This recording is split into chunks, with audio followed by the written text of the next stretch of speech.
we are not going to be in this situation forever.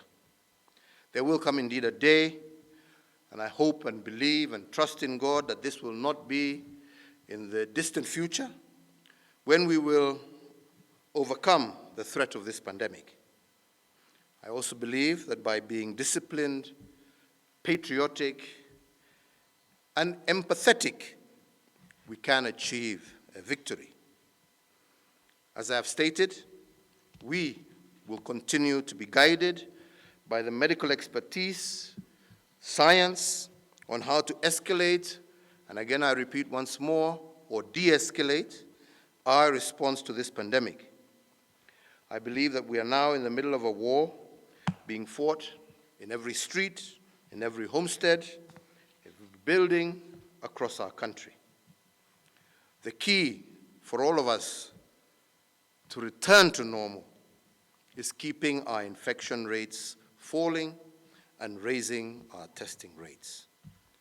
So far, as a country, we have tested some 17,492 persons and are proceeding with mass targeted testing.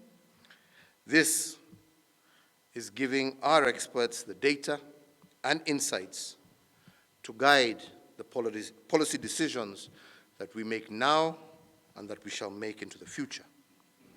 I want to be categorical and once again re-emphasize that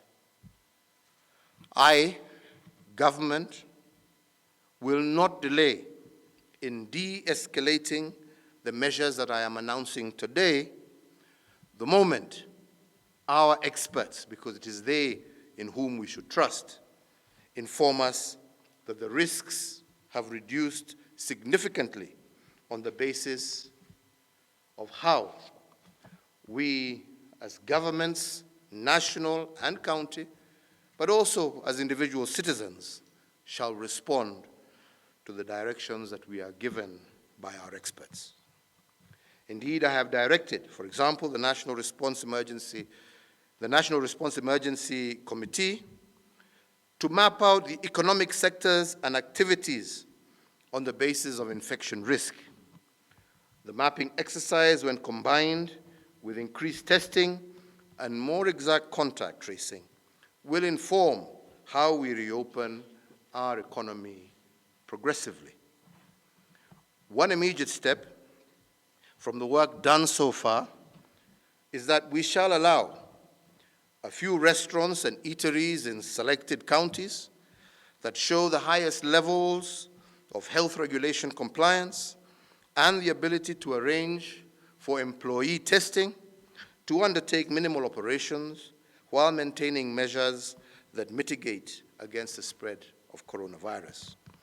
The Cabinet Secretary of Health will in due course be announcing and release the protocols that we shall expect these facilities to abide by.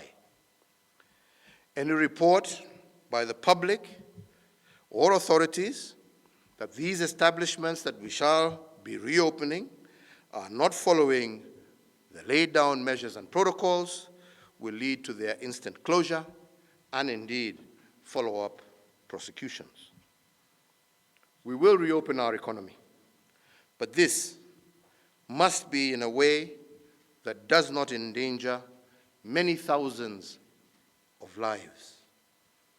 Some countries, as you all well know, had initially succeeded in suppressing the pandemic only for them to open up without proper process and consequently suffer a huge spike in infections. We don't want to go that way.